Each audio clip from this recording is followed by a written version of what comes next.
Guys, itong lipad namin ngayon is test flight drive proficiency. Kasi nasabi ko nga sa mga previous flights natin na nagtitrain ako ng bagong piloto natin na makakasama sa laot na para nang sa ganon meron tayong piloto na siyang magre-replace sa ating mga piloto na magbabakasyon, magme-medical at kung anumang transaction sa Pilipinas na kailangan nating reserve pilot, guys. So ngayon, kung nakikita nyo, tinuturuan ko siya. Nakaupo pa siya sa left seat dyan dahil inoobserbahan ko pa yung capability niya, yung kaalaman niya, dahil first time ko nga siya maiilipad na sa ganitong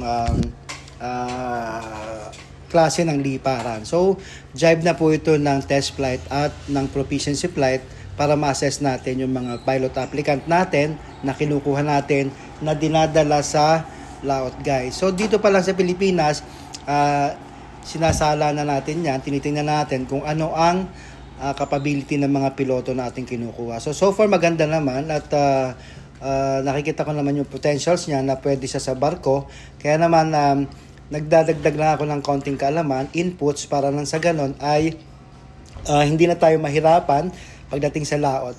Less time na tayo doon ng lipad para nang sa ganon makatipid nga tayo sa gasolina, guys. So isinama na natin siya para nang sa ganon dito pa lang alam ko na anong kailangan kong gawin o ituro during nasa laot na kami. Kaya kung makikita nyo, puro kami ay take off and landing sa ngayon. Sa ganon, maituro ko sa kanya ano ang diskarte pag landing, pag take off sa barko, sa moving platform, guys. So, sa assessment ko naman, hindi na tayo mahihirapan dahil kung sa kulang lang siya sa konti pang hasa. Nahasa-hasa natin siya o sabihin na natin na tinitrain ng pangbarko, guys. So, from time to time, bigay tayo ng input sa kanya kung anong kulang, ano ang dapat pang idagdag para sa ganon, safe at makonsider siya na si mangisda sa laot. So, kung makita nyo ngayon, another take-off na naman tayo dyan. Gusto kong makuha niya kung ano yung dapat na ginagawa sa barko na safe siya, hindi siya sasabit sa anumang hazard sa barko. Kaya guys, eto muna for the meantime at enjoy watching mga kasimangisda.